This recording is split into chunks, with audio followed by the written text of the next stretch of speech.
Il allait mourir pour nous donner la liberté. Alléluia. Il veut nous accorder cette liberté-là. Observez un peu la vie de la chenille. Nous connaissons tous la chenille. La chenille a un aspect bizarre. Est-ce qu'on peut attraper une chenille? On ne peut pas attraper la chenille. Appelle-moi, on veut l'écraser à la vue. On repousse la chenille, on fuit la chenille. C'est quelque chose de bizarre. Mais c'est cette même chenille-là que Dieu transforme, change et devient papillon. Et les enfants, quand ils voient ce papillon, ils sont heureux, ils sont contents. Ils prennent pour chanter. Alléluia. Alléluia. Dieu veut changer les choses. Dieu veut nous donner une identité nouvelle. Il a dit dans Isaïe 62, verset 2, il dit quoi? Il donnera un nom nouveau à ceux qui auront vaincu. Ah, pour pouvoir vaincre, il faut qu'il y ait un combat. Le combat, c'est les souffrances que l'ennemi, que nos frères, que nos soeurs, que les gens de dehors mènent devant de nous. C'est le combat de la réussite, c'est le combat de l'élévation, c'est le combat de la bénédiction que nous menons jour et nuit. Personne ne mènera ce combat à notre place. Personne ne mènera ce combat à notre place. Affrontons la situation. Changeons le cours des choses. Le diable va nous faire croire le contraire. Le diable va nous donner une autre image, une autre identité. Ayons une identité céleste qui est la victoire. Ayons une identité céleste qui est la grâce et la faveur de Dieu dans notre vie. Bethesda, la gloire de Dieu. Alléluia. Ça veut dire que j'épouse la gloire de Dieu en moi. Si auparavant les choses étaient fades dans ma vie, il n'y avait pas de but dans ma vie, tout était ténèbres devant de moi. À partir du moment où j'épouse cette vision, la gloire de Dieu descend sur moi. C'est comme l'ensemble, comme le dit Psaume 133, que la bénédiction descend en abondance, n'est-ce pas? On dit que ça descend d'après quoi? La tête de Aaron. Ensuite, sur sa barbe, ça coule jusqu'à sur sa robe. Et c'est là même ça descend sur le peuple, n'est-ce pas? Ça veut dire que le nom prophétique qui est donné à cette assemblée, à ce ministère, à cette église, qui est la gloire de Dieu, doit automatiquement couler en toi. Est-ce que tu suis un peu? Est-ce que tu sais le lieu où tu te trouves? Alléluia. Est-ce que tu sais un peu là où tu es, le lieu où tu te trouves? La gloire de Dieu.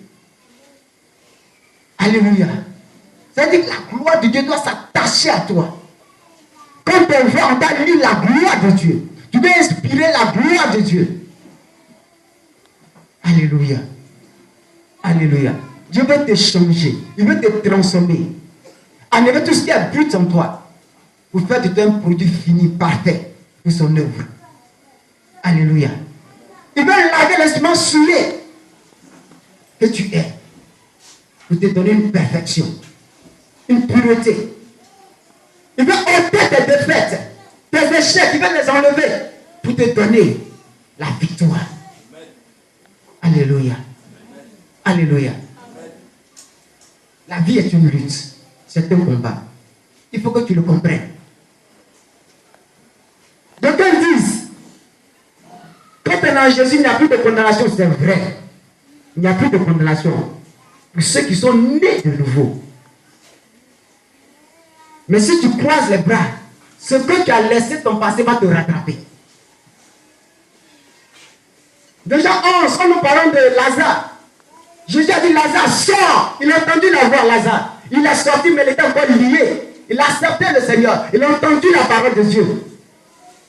Il est venu, mais cependant il était encore lié. Il fallait qu'on le délivre. Il y a des choses encore qui subsistent. Le ciel, c'est pas notre appel qui l'inquiète, qui le fait. Mais est-ce que nous allons pouvoir maintenir ce cap? Est-ce que nous allons pouvoir demeurer dans le Seigneur? C'est la chose la plus importante. Fais garde. Prends garde de ne pas tomber. De rester à ta position. La position élevée, la position de grandeur que Dieu t'a donnée, reste à cette place-là. Ne tombe pas. Parce que si tu tombes, c'est dans les bras de l'ennemi que tu tombes automatiquement. Est-ce que tu le sais? Prends garde de ne point tomber. Prends garde de ne point tomber. Et laissons Dieu changer notre identité.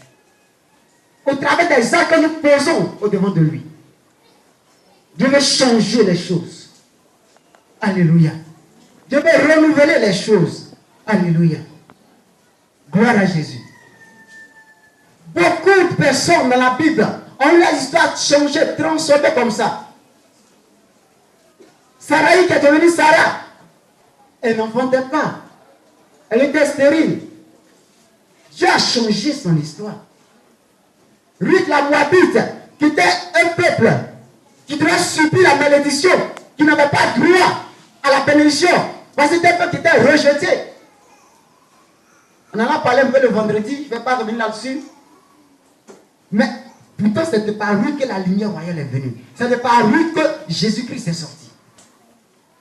Parce que Dieu a changé son histoire. Dieu a changé son identité. Nous attendons quoi de Dieu? Qu'est-ce que tu attends de Dieu? Que voulais-tu que Dieu fasse pour toi?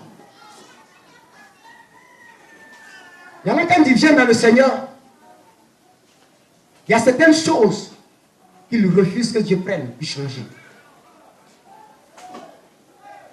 Quand nous venons dans le Seigneur, notre caractère, notre comportement, notre attitude doit changer. Alléluia. Tout doit changer. Il faut que les choses changent. Alléluia. Dieu nous aime tellement pour que nous soyons à la merci du diable. Alléluia. Il faut que tu peines. Il y a en toi un sentiment de révolte. Pour te pousser à dire au diable, assez, ça suffit. Tu n'es pas promis à l'échec. Tu n'es pas promis à subir la limitation de ta famille. Ne crains pas quand tu sais que dans ta famille, jusqu'à un certain niveau, vous ne pouvez plus évoluer, vous ne pouvez plus avancer. Mais quand tu viens dans le Seigneur, sache que les choses doivent changer. Et ça changera. Tout dépend de comment je reçois la chose. Tout dépend de comment je comprends la chose. Et tout dépend de comment je veux mettre en exécution ce que je reçois comme parole de Dieu dans ma vie. Alléluia. Il faut que ça change. Il faut que ça change. Je veux le métamorphoser. Il veut nous donner un autre nom. Non pas un nom qui va nous salir. Non pas un nom qui va laisser des taches sur nous. Ah, vous savez, dans la vie, lorsque tu laisses des taches, on ne peut que t'effacer. Les taches, c'est les saletés. Dieu veut que nous laissons des traces pour que une génération puisse nous suivre. Ces traces, c'est marcher dans les pas du Seigneur. Alléluia. Alléluia. Changeons de cap, changeons de mentalité. Alléluia. Tout est à notre portée de main. Ne disons pas que nous n'avons plus rien à gagner. Que tout est déjà perdu d'avance. Si dans ta vie il n'y a pas d'espoir, alors à quoi est-ce que tu t'accroches? C'est comme si tu vivais mort, pas que vivant. Alors si tu te dis que tu viens dans le Seigneur, que tu ne peux pas être transformé, tu ne peux pas changer, tu ne peux pas être renouvelé, que tu ne peux pas te métamorphoser, qui te changera alors? Pierre dit, Christ a les paroles de la vie. Si lui nous repousse, à qui irons-nous? Si lui ne nous accepte pas, de qui nous allons partir? C'est pourquoi il nous accueille, il nous accepte. Il est le médiateur. Un mieux plus. Dieu. Il a la parole de la vie. En lui réside le pouvoir, la capacité. Tout ce que nous pouvons avoir pour vaincre le diable, c'est là en lui. Il dit, ne craignez pas ce monde. N'ayez pas peur de ce monde. N'ayez pas peur du prince de ce monde. Car lui, il a déjà vaincu. Alléluia.